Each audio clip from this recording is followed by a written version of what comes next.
What's going on, y'all? Welcome to another episode of Culture 316. I'm one of your hosts and producers, Jordan Ahisi. Joined by Moe Bushi. How is everybody? Mo has a new man, y'all, and he's fluid. But we hope that y'all are doing well. Thank you guys for tuning in and tapping in with us. Per usual, if you are on YouTube, Facebook, Instagram, or anywhere where you can visually see us, be sure to like, comment, and subscribe. If you're listening on Apple Podcasts or Spotify Podcasts, be sure to give us a 5 stars on the show, and be sure to continue to stream and to like and to comment. Obviously, we live in a very, very crazy world of media, and so we are just very, very grateful for the support that you guys have extended to us over pretty much a year now since we've been back on, and Mo's been the host. So thank you all so much. We're not going to waste any more time. We're going to get right into the show. Yeah, my dance. So first things first, man. AEW Blood and Guts took place last night, well, on Wednesday night, live from the TD Garden. And it was marked by the return of Pac and the return slash AEW debut of Kota Ibushi. Um, a lot of stuff has been swirling around about the event, but I just kind of wanted to know what your takeaways of this show was and kind of your takeaways from the Blood and Guts match itself. Oh, I thought Blood and Guts was actually really, really fun. I was having a ball the entire match. But the only thing that I just disliked was the ending for me. But I'll get back around to that. I thought overall, I love the crowd energy. The crowd was fun. The crowd was off the walls. The crowd was chanting all types of obscenities, y'all. The crowd was chanting, I think, like fireworks or to put fire on the table or some shit at some point. Like, it was very reckless between that and this. I expected blood, yes, because in the name, but it was a different type of reckless. And I'm not sure if it's because my vision is now watered down by the sight of like WWE's vision of recklessness, because I got so used to like kendo sticks and stuff like that. And I know that when you get to AEW, it's always going to get turned up a little bit, but they really did the most. Mox, especially. This felt like this was Mox's match. Like, this man pulled up with the catering forks. All of catering's forks, and he handed up forks to everybody and just came and stabbing people. Like, I wasn't expecting them for their little war game setup to have enough space to actually like dig down for weapons and stuff like that. And he was pulling out all types of stuff. I mean, we saw classic things be thrown out like the thumbtacks. You know, AEW's comfortable with thumbtacks and all that. But the one thing that I still can't get over is the bed of spikes. Where do you find a bed of spikes, Mox? How did this get cleared? Yo, how did a bed of spikes get cleared for a match? How did this get over with Tony Khan? I was so confused. And it wasn't like it was little itty bitty spikes. It was like a foot long. My G, what are you doing? The match was all over the place, but in a fun way. I think everyone had a pretty decent showcasing. I actually normally shame on Wheeler Yuta every chance I get. I call him Wheeler Useless. But this time I'll give him his government name back because honestly, he made me pop simply by going to the top of the cage. Just because in modern day wrestling, you don't see them actually go to the top of the cage anymore. For whatever reason, safety reasons, all that stuff like that, Mick Foley moments, you know. I appreciate the fact that he actually went up on the top of the cage and he took a few bumps. And you know what? I did not like the ending. I did feel like the ending was a rushed emergency. And I would like to still hear Jordan's take on this too, because I feel like there's so many reasons why they went this way. But the match was great. The momentum was up, you know? I love all the references we had. You saw all the individual feuds going on during the match. But it felt as though as you got to the ending, it just kind of felt like it was rushed. Like I'm watching the time tick, tick, tick, 9:58, 9:59.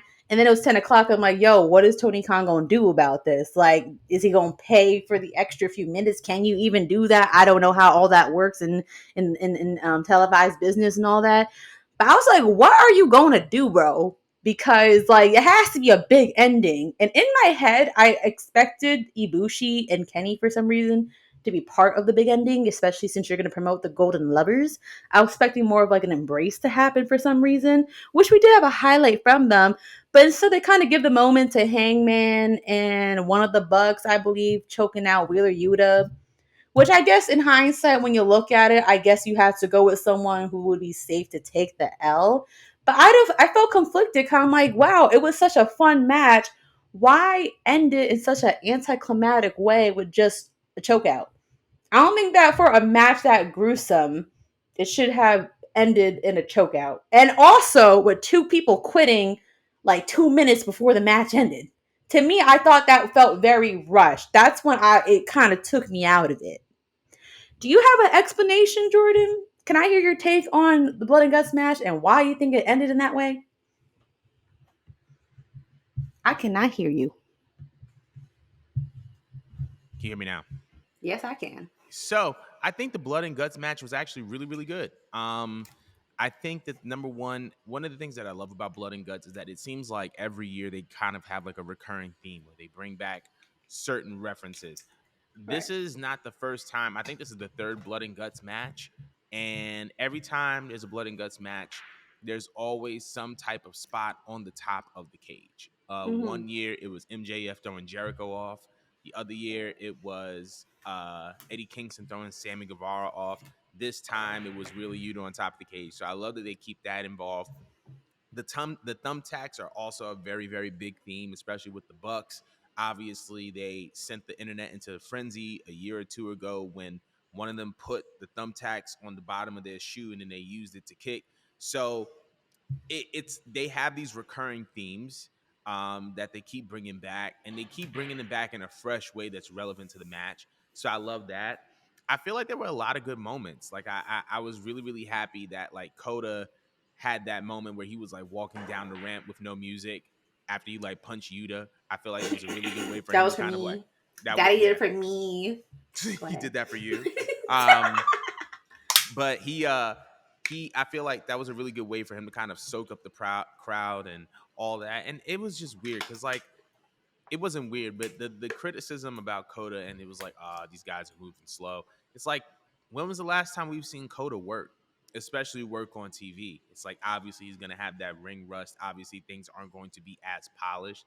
Give him grace. And on top of that, it was a 5-on-5 double cage double ring match. Like we need to relax and give the man some grace, cut the man some slack. I think he did well for an in ring debut in a main event spot of a show. I think that he did really really well. So there was that aspect, right? There was that aspect.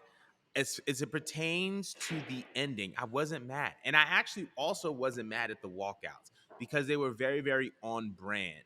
Pac has always been his own man. So him having static and tension with the rest of the group was of no surprise. Also, seeing how the elite were just taking advantage of the situation and like essentially exploiting that handicap 5-on-4. You can tell that like Adon Callis doesn't want his protege or his like mentee looking weak. So that's the reason why they took Takeshita out, right? And it kind of also protects Takeshita, right? Because if you're building this guy to be this super athletic, super wrestler who I think Don Callis wants to position as the guy that takes out Kenny Omega, if he's in that cage and he takes the pin or he's involved with the losing of this match, it's like, why does Kenny have to go up against Takeshita? So I understood the logic in that as well. Now, as far as the ending is concerned, I wasn't mad at the fact that Yuta got choked out and he just passed out because and on top of that, it was essentially all five of the members of the Golden Elite kind of like taking all of them like taking them out. And so I wasn't mad at that because it's like, okay, Yuta doesn't tap, so he doesn't look weak. Um, and on top of that, it was kind of one of those things where like nobody gave up. Somebody just had to be just kind of submitted into oblivion. Not submitted, but like somebody had to pass out. Like, so in this kind of situation, it was weird because like the elite won, but like nobody technically lost. And considering that like you're still trying to make the BCC look like this really, really tough group of guys. I think it was on brand for the way for it was on brand for them to lose the way that they lost. And then How are you apparently, tough if you quit? huh? You said how do you How tap if no, how do you? how you tough if you quit? But he didn't quit. He like faded Two out. people quit. You talking But they about a whole faction being tough, but two people quit? but technically Pac was never in the BCC and Takeshita was never in the BCC. So you're saying the Takeshita, extra people have. you know what I mean? Like Takeshita was never part of the Blackpool Combat Club, and Pac was never part of the Blackpool Combat Club. Technically, if we're being technical. So the only remaining people that were left in the ring from that side were Moxley, Cesaro, and Yuta, who are members of the Blackpool Combat Club. So I feel like the ending wasn't necessarily bad. I personally would have loved to see Coda and Kenny have a finishing move, and then that lead into a pinfall, and then that That's what would be I the ending. wanted. That's all But at I the same, needed. Yeah. but to be honest, I'm not mad at the way that it ended. But I have a question though, considering that Daniel Bryan was supposed to be in the mix and he got injured. yes, How do you think would it? How do you think they would have plotted the ending if he was involved in the match? that's a good question. I think, I think it would have ended in a Bryan Danielson Hangman face off. That's how I would have booked it because Ooh. I feel like Bryan has been the vocal leader of the BCC, and Hangman is kind of like he's not the leader of the elite, but he's coming back into the fold as a main eventer. And I feel like if you're going to position him as the main eventer, you need for him to go up against the person who's talking the most, who was Bryan Danielson, and who was leading the charge on these attacks, who was Bryan Danielson. So I felt like it should have ended between those two. Um, that's how I feel like it should have That been. wouldn't And have I been feel wrong either, because aren't they it wouldn't like have. both known for like having two classic long behind 35, 45 minute long match? Exactly. It would have They been a cute were little callback. I think that, I also just feel like it would have continued to build the case for Hangman as like he's a part of the elite just like he used to be a part of the elite, but he's not the same person that was in the elite before that he is now. He's his own man. He's able to take charge. He's able to be a leader. And I feel like if you had a Hangman Brian Danielson face off at the end, I feel like that would have been a great way to kind of cap it off. But just like you had a question for me, I have a question for you. Blood and Guts or last year's Survivor Series War Games? Well, that's a hard question. Wait, what was our lineup? What was our lineup for last year? We had Drew McIntyre, we had Sheamus, we had the Brawling Brutes, and then on the other side we had the Bloodline. Oh, Drew, Sheamus, KO, the Brawling Brutes versus the Bloodline. So that was at the time Roman, Sammy, Solo, and the Usos.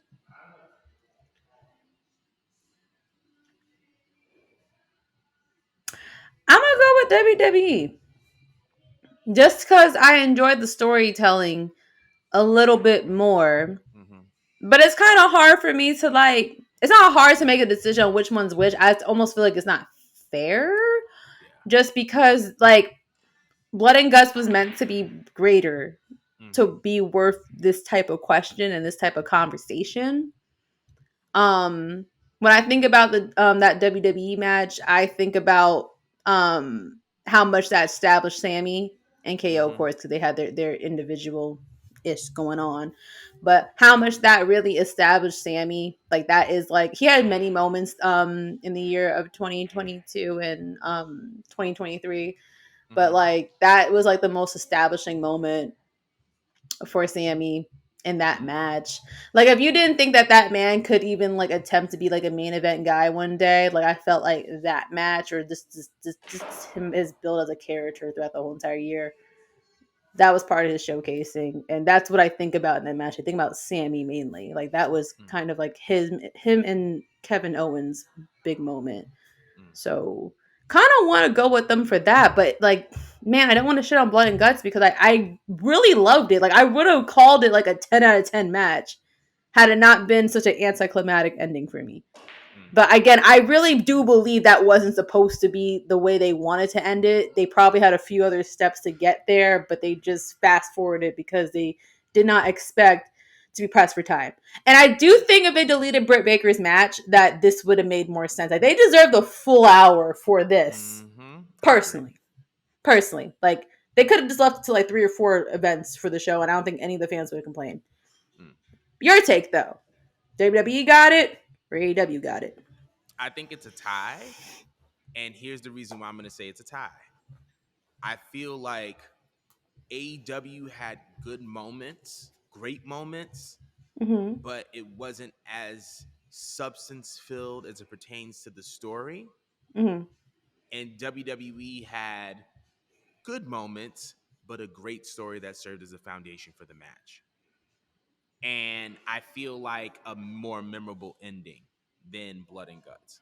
I feel like when you finish watching a main event, you should be able to have one singular dominant takeaway from the match. I feel like with War Games, it solidified Sami Zayn's loyalty is to the bloodline. With this, I feel like there wasn't necessarily a very, very clear, concise takeaway. It's like, oh, well, the elite is the dominant faction. It's like, okay, you can make that takeaway, but Bryan Danielson wasn't in the match, who's arguably the best wrestler in the world.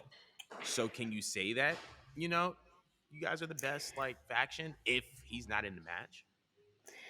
Yeah, I mean that's kind of the issue with AEW. So many like injuries happen that I feel like it's hard for them to like build a long term story like they were able to with WWE. And I also feel like to try to put anything up against the bloodline is so hard. Like I feel like you're almost gonna lose just about every time, or as you put it, a tie, just because you're comparing something that was like drawn out for 3 years to something that's been put together in a couple months. So you're not gonna feel the heaviness of it.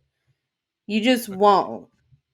So I don't want to shame them because I feel like they really done a good job. But they do like because they're so used to having these like high level matches, it sucks because they put their talent at risk for now having to just on the fly try to make the story make sense. And I feel like the story could have been more had Daniel been involved. It kind of frustrates me 'cause I feel like he should have been have his moment, but something just keeps happening. Yes. Like he has like the worst fucking luck. He But literally, when hey, it comes maybe to next injuries, like time. bad, horrible. Because it was between this he was supposed to do Forbidden Door 1 against Zack Yeah. Sabre Jr. and then now this, and it's like, bro, I'm gonna need you to stop like with all this because it's your fault. But But who do anywho, you blame though? I don't I They ban moves. We're gonna get there, they, but they we're ban gonna get moves. there. And but I think that I think that ooh, you know what? I'm gonna wait to say my point into that second segment. But for now, I I want to know. I want to know how you guys feel about it. What was better? Was it War Games? Was it Blood and Guts? Let us know in the comments below. But we're gonna be moving on. So, uh, prior to AEW's Blood and Guts, Tony Khan had an AEW kind of established a list of banned moves, and I'm gonna cite. This is from comicbook.com, and it said that Tony Khan is clarifying. He's providing clarification on AEW's banned move list. So the moves that are outright banned or barred include unprotected chair shots to the head, any strike to the back of the head, spitting, and selling a move to mimic a seizure. It also says that wrestlers are also banned from bringing weapons into the crowd, as well as bleeding while among the stands. So I wanted to know, first and foremost, Do you think that these band moves are going to drastically change the product? Man, can you just send that over to me? Gotta look at it one more time. 'Cause I'm trying to remember half of it. So Um, I can repeat it again. I'll send it over, but I'm going to repeat it again. So it's unprotected chair shots to the head, right? okay. Any strike to the back of the head. Um, yeah, hold on. I'm gonna do any strike to the back of the head, spitting, and selling a move to mimic having a seizure. Wrestlers are also banned from bringing weapons into the crowd as well as bleeding while among the stands. All right. Now I'm looking at it. All right. As far as the unprotected chair shots to the head or any strike to the back of the head, you would think that that just wouldn't like that would have been implied not to do that. Mm-hmm. Not even because WWE is not doing it in to mirror them, but just because I think we should have learned by now in 2023 how delicate your head is. Mm. Um, and Oh, how Whitney many. just said taking things from the crowd like drinks and throwing drinks. Keep going. Okay. Thank you, Whitney. Shout out to Whitney. She be on it. Right. But as far as the head, I mean, we know that has delicate and that CT is a thing. That I thought would have just been implied to not to avoid doing anything that's going to damage the head. Mm-hmm. But then again, they've been inviting wrestlers from Japan, and you know how they just don't care for their heads and their necks. So maybe they had an asterisk there, and now they implying it. Mm. Any strike, sorry, spitting is disgusting. You know, I mean, unless like you're Hulk Hogan or Tessa or Tammy Sitch, then that's different. But spitting is disgusting, and we should avoid spitting on people. Now, selling a move to mimic having a seizure, I'm on the fence about this one, just because I. Okay, I understand why it's wrong. It's wrong because it could be triggering. It could be very triggering. And it also might scare the shit out of a lot of people watching the show from their homes. But I kind of liked it when Daniel Bryan used to scare the shit out of us. I even liked it when Ruby Soho sold her injury. I don't think it was a seizure she full on did, but like she made it look like she had a full on injury just like I think last week or 2 weeks ago or some shit like that. I kind of love it when wrestlers scare the shit out of me, and then I realize, oh wow, they're just really good at their jobs. But I mean, if it's triggering and is gonna somehow harm the viewers, I get it. And then banning the interactions with the crowd. All right, I get it. That's a lawsuit. That's possibly a lawsuit. And people are really sensitive nowadays. You really can't be touching on the crowd and interacting with them the way that you would be. And I don't know why you would take a drink from a crowd member because people be drinking lean nowadays. So I don't Yeah. know why you would want to touch a drink from them. Lean, liquid fentanyl, Can all you of it, imagine showing up to a wrestling show drinking lean, bro? That is crazy. bro. Um, but anyways, now that I actually go list my list, I don't think it's going to really affect them. Mm. I think that the precautions that they took are sensible. They're very sensible. You would think that they wouldn't done half these things going in, but hey, is better now than later for them to have this. The crowd stuff, it kind of sucks just because some people like MJF work really well with the crowd. Mm-hmm. So I'm gonna miss a little bit of that, but I also feel like they teased it anyways. Didn't they interact with the crowd just last night? A little bit. I didn't. I may have not seen that, but I can. I feel like it was there. I feel I like thought there was the a little other bit of rule crowd. was that you basically aren't allowed to go into the crowd, just in general, like no touchy at all. No, no, no. It was like you can't bring weapons into the crowd. So you can go into the crowd, right? It never says anything about you can't go into the crowd. You just can't bring weapons into the Okay, but I crowd. feel like as long as you can interact with the crowd in some shape, way, or form, because the AEW audience eats that stuff up, Mm-hmm. then that's fine. But I do think you should protect the crowd members because you don't know who is in the crowd that wants to collect a check. I agree. Because I don't blame you. I mean, like, circle it back to when Brock Lesnar threw a freaking car door at somebody. I don't know if that person sued or not, but I would have sold the fuck out of that hit and collected a check. So anything to protect the wrestlers and all that stuff, I'm cool with. So I don't think this is gonna affect them. This is all just like all safety precautions. Like the show doesn't require it. Show's been fine just without it. What do you think? I think that when it comes to these changes, I think that they're, like you said, that they're very, very sensible. I don't think that it's a coincidence that this is happening right as they get a third show. And there have Mhm. also been rumors about an extension between AEW and Warner Brothers. And I feel like part of it is just like, hey, yo, look, we're going to give you the bag. If you're Warner, you're telling AEW, listen, you don't got to worry about the bag. We're going to give you the bag. We're going to run you this check. Because if not for anything else, this writer strike is happening. Everything's on pause. So all the money that could have gone to them is now going to you. You don't have to worry about that. However, we got to put some protocols in place. And these are probably the protocols. This would have been very, very useful when Cody took that dome shot by Sean Spears. Yo, I remember this was like the first, like either one the first TV episode of AEW, or like the first big pay-per-view. Dude, Cody took the nastiest unprotected chair shot to the head I've probably ever seen in my life. That would have been very, very valuable then. But like you said, it's better late than never. As far as it changing the nature of the product, I don't think that it's going to change the nature of the product. I feel like there's ways for you to kind of do what you want to do without necessarily bringing weapons into the crowd. I feel like that is going to be a very, very missed element, though, because that's very, very ECW esque. So I feel like that's going to be very, very missed. Um, However, I do feel like this overall is more so about the wellness of the wrestlers.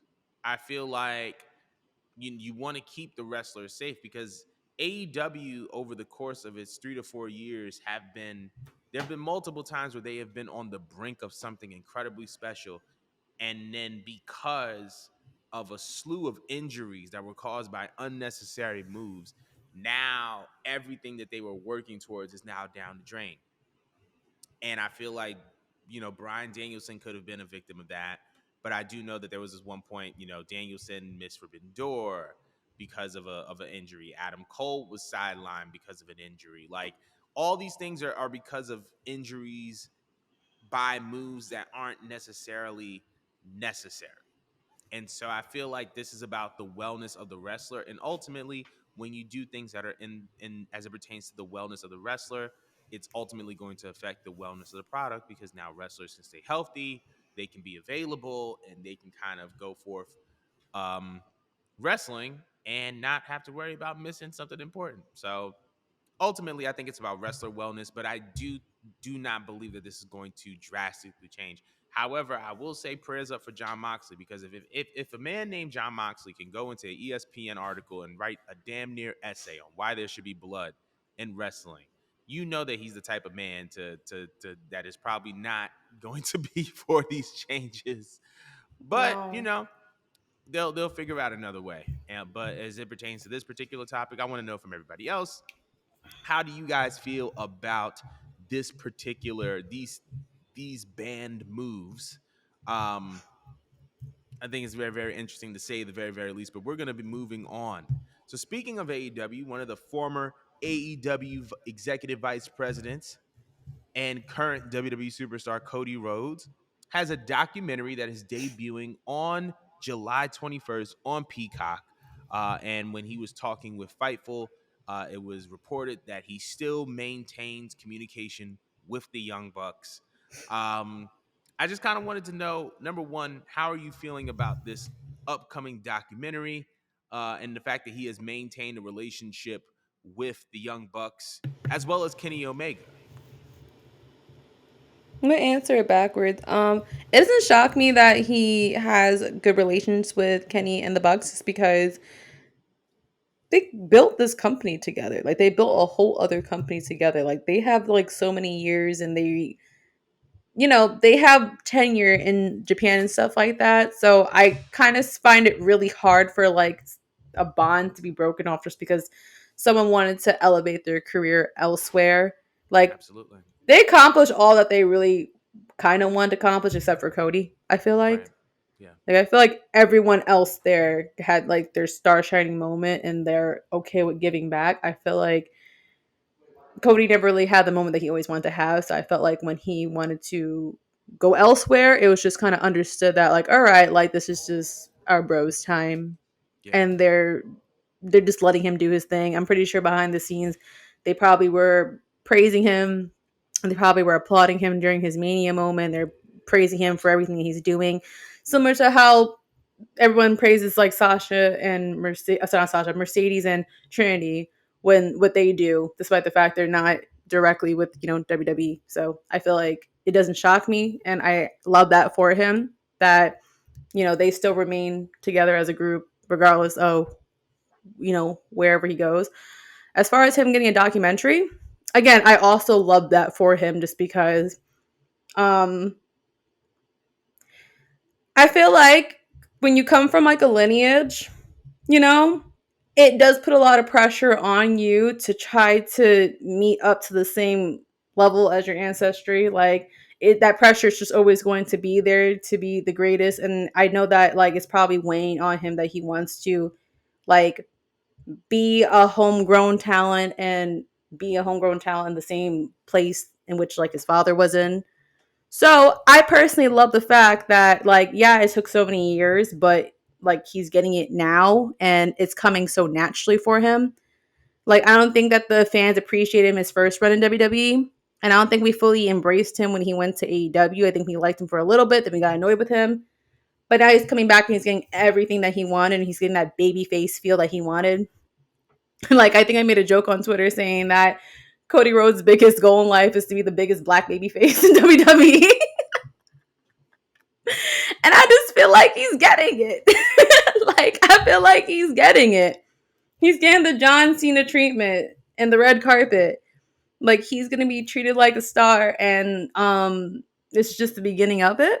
And we're gonna have him around for probably at least 2, 3 more years. That's what I'm predicting. So yeah, shout out to Cody. I'm definitely gonna be watching it. Like if anything, if I was not a Cody fan from AEW, I did learn to adore him more when he came to WWE. Like I just like the natural feel that I get from Cody. So I'm happy for him. I'm happy that everyone's embracing him and looking forward to it. So yeah. What do you think, Jordan? Please unmute yourself. I keep messing up this. Okay, my bad. It's So okay. I'm gonna work backwards just like you did. So it's so weird when people don't understand that like whoever you're bond with, you're always gonna be in some form of communication with, right? Relationships, business, life. If I built something with you, we're always gonna keep tabs on each other, right? And so I think it's no different with Cody and the rest of the elite. Um, these guys, they did Ring of Honor together, they did New Japan together. They had a common goal, which is to revolutionize kind of the world of wrestling and the world specifically of independent wrestling. And they tackled a very enormous challenge and they were able to, accomplish that, and they were able to be successful at that. Now, I don't the funny part is I actually disagree with you on like everybody was able to accomplish what they wanted to accomplish in AEW except for Cody. Here's my argument for Cody. I feel like he accomplished what he wanted to accomplish in AEW, but he also realized there's only one place where you could do WWE things, and that's WWE. When you looked at the AEW product and the type of things that he was trying to do, it was very, very WWE esque, WWE adjacent, WWE like. And it's like you can only do but so much WWE esque things in a place that isn't WWE. And ultimately, you can only do WWE things in WWE. So I feel like once he kind of hit his ceiling, he was just like, all right, I'm going to get out of here. And that's what he did. All right. So in other news, our girl Bailey was injured at a house show. Unfortunately, I just wanted to know kind of your impressions on the incident. How do you feel like this is going to have an impact on the product? Well, first and foremost, I want to wish Bailey a speedy recovery because it sucks when anyone gets injured, especially at a freaking house show, which makes me think. because, not for nothing, wrestling in its own is tiring and taxing on the body, on anyone's body. And, your body starts like declining, after 25 or something, you start to slowly deteriorate, whether you like it or not, no matter how healthy you are or not. Your body just can't keep up the way that it used to. You start feeling like some aches and bumps and shit. And I can't imagine what it's like having such like a rigorous schedule where you have to show up for TV time, but then you're expected to show up for all these other shows and these events. And then, these people don't catch sleep. You see these wrestlers posting on their stories for crying out loud of them sleeping for an hour, but still making it to the gym somehow and making it to the next like show. So I feel as though they need to either lessen the house shows or just like get rid of the house shows, just because to me they're unnecessary. They don't contribute to what's going on TV, which is what matters the most. I'm pretty sure, yeah, they're gonna miss out on some money, but it's WWE. I feel like they're gonna be straight either way. Because it sucks. Like, again, she didn't even get injured on TV for something where it counted. It was a really awkward spot. It looked like Asuka was supposed to trip her, and then her knees just buckled just Mm. naturally. And again, it could be from like all the reasons I just listed. So I just think that it's upsetting because it's just like it was unnecessary. Like, I'm not upset with her directly for getting like hurt, but it's just like, isn't this Bailey's second time maybe at a house show getting hurt? I'm not sure. I don't think it's her second. This is the first that I remember, at least. Remember when like she was supposed to like do something with, I think, Bianca, and then she went away for a long ass time because she had an injury, and then she came back, and then when we saw her, it was a surprise when she came back as with like the trio going on. Yeah, Just, it sucks for Bailey. I don't think she's part of like a significant storyline right now. Is she? Is she part of a significant storyline? She I wasn't dealing with believe. Oscar directly, right? Yeah, she wasn't dealing with Oscar directly. It That was was just. just for just a house show. Yeah. So therefore, I don't think it's going to affect anyone right now. I think Bailey's kind of done most of whatever task she had to do that was major. So fortunately enough, it's not really going to affect anyone else because she set everything up. She's been around long enough to set everything else up for everyone else involved that she was Hmm. dealing with. Um, Even if that's with Io Sky or Dakota, like, I mean, if they want to go fend for their own, like, they'd be fine. Everyone Hmm. else is pretty much fine. I just think that, again, just get rid of these stupid house shows because it's like you're just taxing people's bodies for what? For nothing. You're just entertaining people for fun. And I just like they could afford to wait till the next show to have fun to experience. But what do you think about this Bailey injury? So it's, first of all, to kind of echo your sentiment, I want to send my well wishes to Bailey, and I hope that she, has a speedy recovery. Now, as it pertains to the live events, um, it's one of those things where it's kind of a very, very touchy and complicated issue because when it comes to untelevised live events, it makes up a big, big bulk of WWE's revenue. I'm somewhere between like 15 and 25%, maybe even a little bit more than that. And that's a very, very big chunk. Um, so I don't think that they should get rid of live events. Maybe they can like trim down the schedule a little bit. However, I feel like in this particular case, I don't even think that it has to do with the wear and tear on their bodies as much as it does like, bad spots happen. And I feel like like you get into a match and the unexpected happens sometimes, and this is just kind of a byproduct of that. It sucks. It's unfortunate. Unfortunately, it's one of those things it's just part of the game. Um and I just hope that she just gets better. I think that the thing that concerns me the most more than anything is just like, dag, like what's gonna happen with Io Sky now? Because I feel like Bailey, the benefit of having Bailey involved in WWE, while Io was winning her Money in the Bank briefcase, is the fact that you kind of had a story to kind of pivot into to help develop Io into becoming the main eventer that she's eventually going to be. So now that leaves some question marks around there, but I just hope that you know, I hope that everything becomes better for Bailey, that it's not a super serious injury, and that she does well and all those good things. So that's just like my little piece and premise on it. I don't know if you had anything else to say, but definitely wanted to open um this up for people watching the show.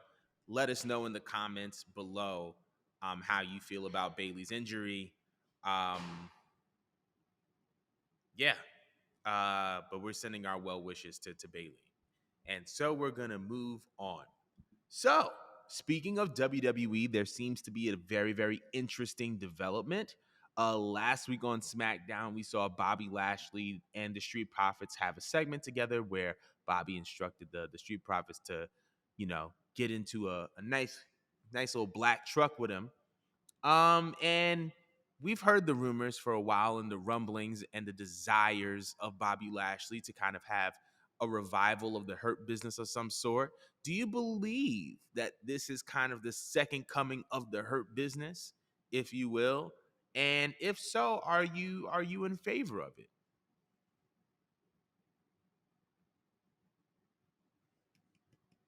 Can't hear you, dog. My bad. I forgot that I was trying not to be rude. Okay. Yeah, to answer your question, it probably is. It Mm-hmm. probably is. I feel like someone has to be listening to all our complaints about how there was nothing wrong with the original Hurt Business and that they just got rid of it just because either they just didn't know what to do with it or just Vince just had another Vinceism at the time. Um, because it was such a good faction in terms of just bringing in some of the old mixed with the new, and I like the dynamic with each other that they had, and there was so much potential to have a lot of like serious faction feuds with the Mm-hmm. original Hurt Business. But I wouldn't be upset if they try to restart it again, because I love the Street Profits. Do I think that they're fun on their own? Yeah. But I guess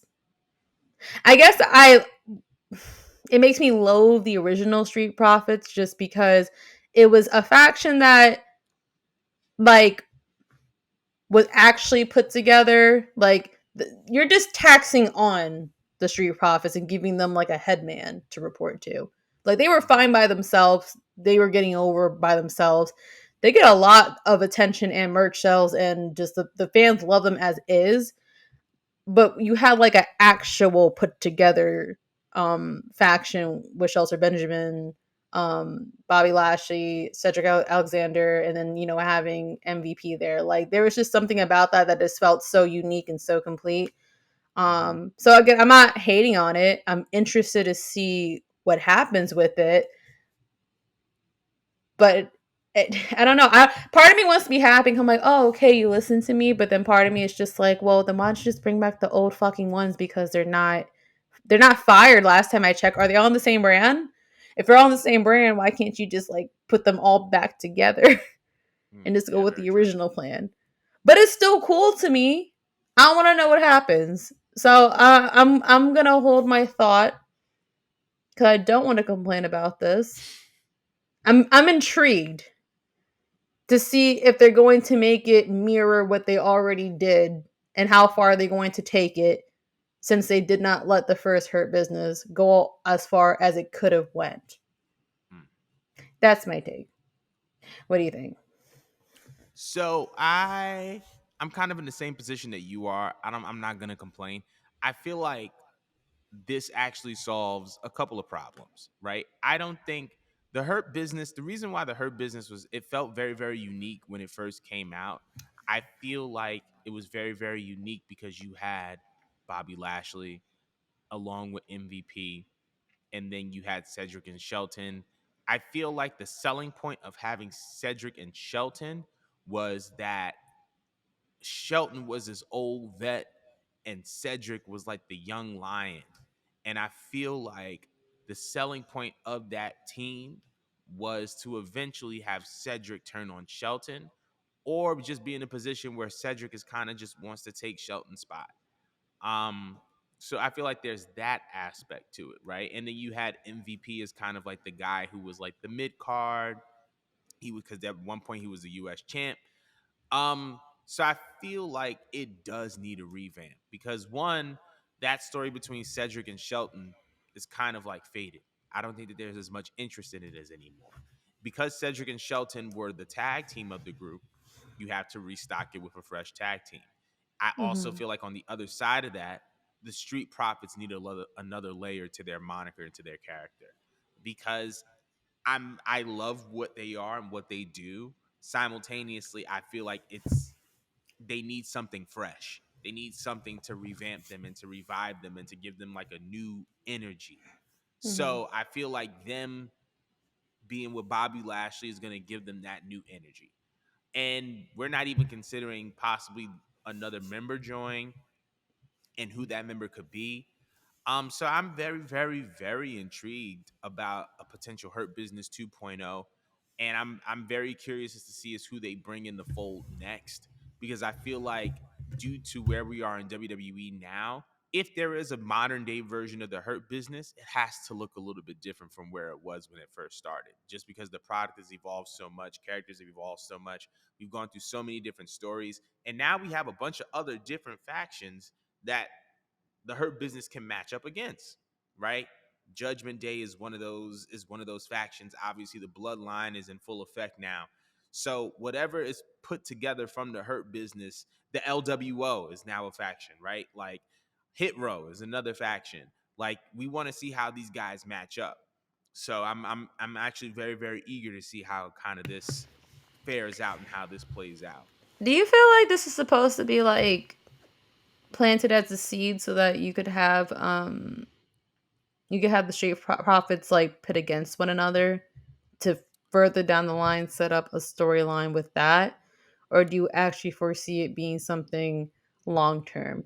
Like, do you see factions? Okay, let me how can I reword this? When Vince normally puts in a faction together, it's always the same tired ass formula where it's like we're gonna put these people together so they can hate each other. But it's been teased for like a good year and some change that Mm-hmm. like Montez Ford is like the it guy. Like he's just the guy that like the crowd loves and that they could Mm-hmm. see having a singles run. So I guess that's where my brain's going with this because I can't help but to think what a Vince formula. But then Triple H is in control, and Triple H actually enjoys having factions, and he likes telling Mm-hmm. stories with factions. So it's just like seeing the beauty of like the bloodline. I wonder if that's going to just be a thing. Like, okay, that was a good draw. Like that made us a lot of fucking money. Do we want to repeat that with other factions and tell long-term stories that could extend out for well over a year and create other mania moments and whatnot? And will they actually do that with this faction? I think they can, and I think that that's part of the long term strategy, not just of the Hurt Business, but of just factions in general. Like the Bloodline kind of laid a new blueprint. Mm-hmm. They because the Bloodline storyline has been so successful, you've been able to gauge what about the storyline makes it so successful. It's long term, it's engaging. There's a lot of twists and turns. Every premium live event, there's a pivotal moment that signifies a turning point. So now you have a blueprint, and you can see while the blueprint and the Judgment Day are not nearly the same, they are adopting a very similar formula as to how to engage people into the storyline of said faction. And so we're seeing it with the Judgment Day now with the tension between Finn and Damien for the world title, right? And you're also seeing Dominic and you're also seeing Rhea blossom. So like there's a formula here, right? Like and when the bloodline kind of whenever they kind of disintegrate, I think the Judgment Day is kind of gonna ascend to where they are. And if the Judgment Day is on the way up, who's beneath them? And I think that could be the Hurt Business, right? So I feel like they have a blueprint. I feel like it can be a long term plan, and based on the members that they acquire, this can be a long term thing because I feel like everybody kind of knows that Montez is kind of up next. Not just the fact that he's up next, he's considered to face the company. He's representing WWE at the ESPYs along with Bianca. He has a show with Bianca. He does a lot of ads for C4.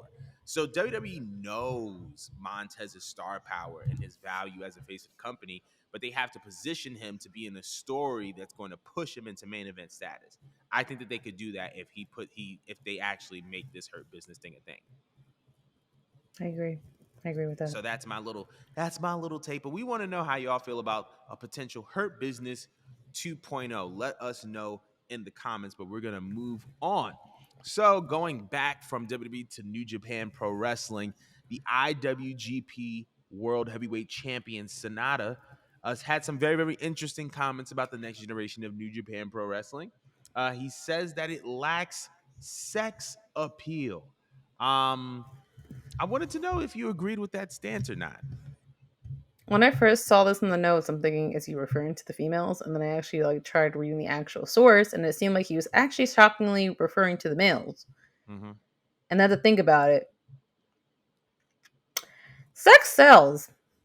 Like sex is kind of like the driving force in like everything that you want to buy. Mm-hmm.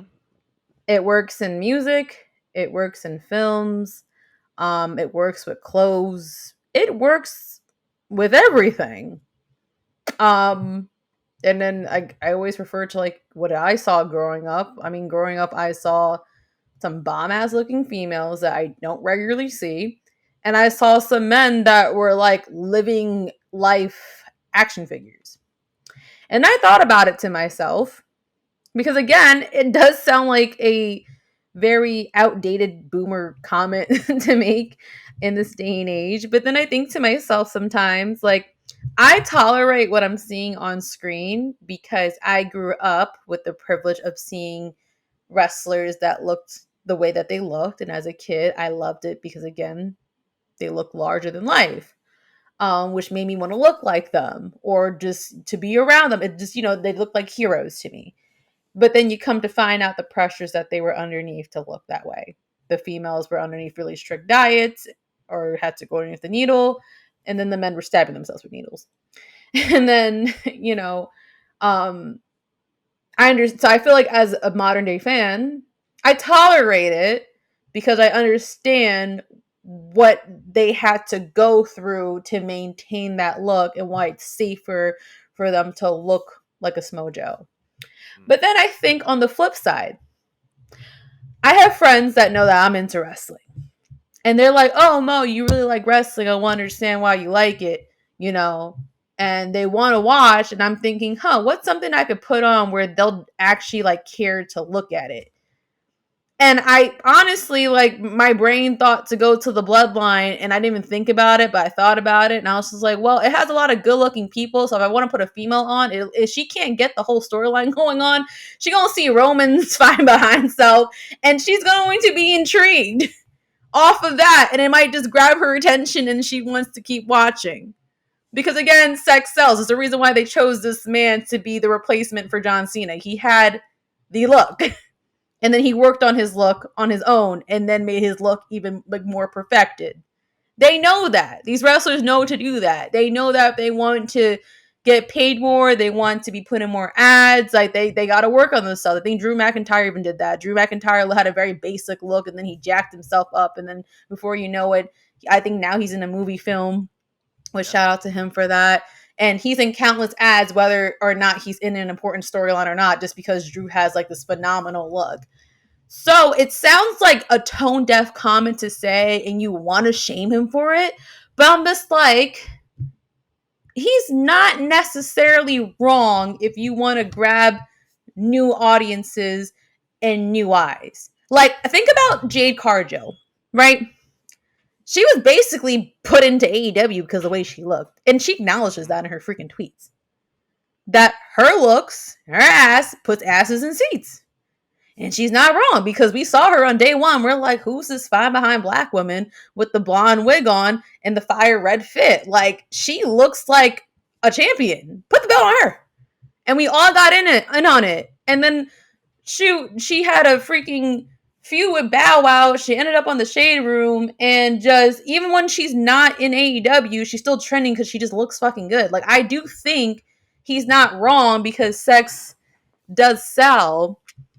So, man, I'm not against it. I want to have on an argument to be against it, but he's not wrong because it's incorporated into everything that we do. I always, when I think of sex sells, I think about how useless Ice Spice kind of is as an artist, but how she understands her brand on sex appeal and she just sticks to that. So it just works. And I can't be mad at it because Shawty knows her brand. It's the same thing with wrestling. But I'm ready to be stoned. So Jordan, give me your I'm not gonna. take. I'm not gonna stone you. I actually agree with your take. I, for one, like Ice Spice, so I'm not even gonna. I But actually love her, but I think she's I. useless at the same time. But here's my take on it. Right, like when we talk about who has the look, when we talk about a superstar's kind of profitability and their marketability, we're talking about people who have sex appeal. Is what it really boils down to. Every time we see a WWE superstar on screen, and when I say on screen, I mean representing the company in other avenues other than WWE, they look good. Every time you see a superstar online, every time you see a superstar representing the company, it's a superstar that looks good, that dresses well, that's well spoken. You know what I mean? And I feel like Sonata is not off the mark because if you look at every single company, and even every single boom period in companies outside of WWE, it was spearheaded by someone who was, attractive in that culture. Finn Balor is a good looking dude. When Bullet Club started, you can see why people were attracted to it because there was an attractive leader, because Tamatanga, who's an attractive man, was a part of that faction, right? Then we can look at any other instance in wrestling. Most factions were led by very, very attractive people at that time, whether it was the NWO of Kevin Nash and Scott Hall, whether it was DX with Triple H and Shawn Michaels did Playgirl, bro. Like all these people had a certain level of sex appeal that was attached to them. Melina with And Eminem. who? Melina with Eminem. Like she Oh was yeah, the selling yes, point yes, for the whole yes. entire faction. She got the guys So over. so I believe that sex appeal is a very, very big part of wrestling and especially entertainment as a whole, right? And so I think that Sonata's comments just need to be taken very, very seriously because even in the context of New Japan Pro Wrestling, the people that we hold at such a high standard are people who are very attractive. Kazuchika Okada, handsome dude. Tanahashi, handsome dude. And then on top of that, their wrestling ability kind of brings them to the level of prominence that they are. But let the record show a lot of these guys that are heavily pushed are people who were good looking people. And so when Sonata is saying that you need to have a level of sex appeal, I think sex appeal is important. Now, I'm not saying that you have to look, you got to have a certain type of body because I feel like sex appeal can come in many forms and in many shapes and different sizes. However, it you the it is the sex appeal and you need to have it. And I feel like if a company's going to be successful, it needs to be built on the backs of the guys and the girls who have that sex appeal. That doesn't mean that they have to be overly sexualized. That doesn't mean that they have to be, you know what I'm saying? Like they don't got to be pimped out, but you have to have some sex appeal to you. So I actually do 100% agree with your point. But we want to know how y'all feel about this whole shindig. Do you believe that that wrestling companies need sex appeal in order to survive and to have longevity in the business? Um, but that concludes our show for today. Um, Actually, no, I lied. I There's was one gonna more. say. There's one more thing. My bad. So, Death Before Dishonor is actually tonight, Ring of Honor, and originally Eddie Kingston can no longer challenge for the Ring of Honor World Heavyweight Championship at Death Before Dishonor due to his obligations for New Japan's G1 Climax tournament. So obviously, like, you know, not Impact. AEW is a little bit looser with their wrestlers, and a lot of wrestlers are able to go overseas and wrestle in different promotions. But I wanted to know, do you believe that Tony Khan has kind of shot himself in the foot by letting wrestlers that work for his company work for other companies when they have previous obligations? So you can't defend So he can't fight for the world title. He can't fight not for Claudio. AEW, but because of something he has to do outside AEW. Correct. So this is actually Ring of Honor. So I mean, it's still kind of Wow. under the Tony Khan umbrella, but he cannot challenge for the Ring of Honor world title because Eddie's in the G1 climax. That's embarrassing. It's super embarrassing. But I wanted to know your take on it. No, that's what I think, and this goes back to just me ranting about how Tony Khan is a shitty booker or sucks at time management. He sucks at doing it when it's a weekly show, and he apparently sucks at doing it long term on the calendar. Because how do you fuck that up? I have no issue with him having allowing his workers to work outside the company. I love it because the cross promotion helps everyone and it does return back to AEW when they want to work with outside people for some storylines or for things like with Forbidden Door and stuff like that. So I love it for that reasoning. But I just find it embarrassing that you have to prioritize outside before your own company. I feel like as a businessman, your company should come first. So I would hope that if he is wiser than what he has been portraying, that this is going to be a scratch your back, scratch my back after situation. Because the crowd loves Eddie Kingston. He's been doing a really good job. Like both on AEW television, yes, but he's been doing like a great job outside. I've been Mhm. seeing some of his work. He's so entertaining, man. I love Eddie Kingston. I love that he's getting his moment. So maybe they could work something out to where they could carry something back over here. Um, but just otherwise, yeah, man. Like this is very embarrassing. So you need to have a comeback because I'm ready to run my mouth again about you, Tony. It's so funny. He does one great thing, like he does like an amazing thing for me, where I start to believe him a little bit, and then he just does something afterwards. There's just like why? Like, do you think? But I could be I actually, wrong. What do you I think? actually I have a rebuttal. You would. You Um, would have a I rebuttal. I disagree. Here's the reason why I disagree with that stance. And at first I said, yeah, it's embarrassing, but I kind of had to like think it through a little bit, and I think I have a new stance. So my stance is that It's fake. sometimes in business, if you have to, when you want to extend a relationship, you have to make a very, very deep sacrifice. Not a deep sacrifice, but a sacrifice that is worthy enough or that is valuable enough that can send a message to the company that you're partnering with in order for you to extend and to keep that partnership going. Because I'm going to put this out here for you. New Japan Pro Wrestling owns Bullet Club, but there's a Hmm. Bullet Club on AEW. Yeah. There's no Bullet Club in WWE.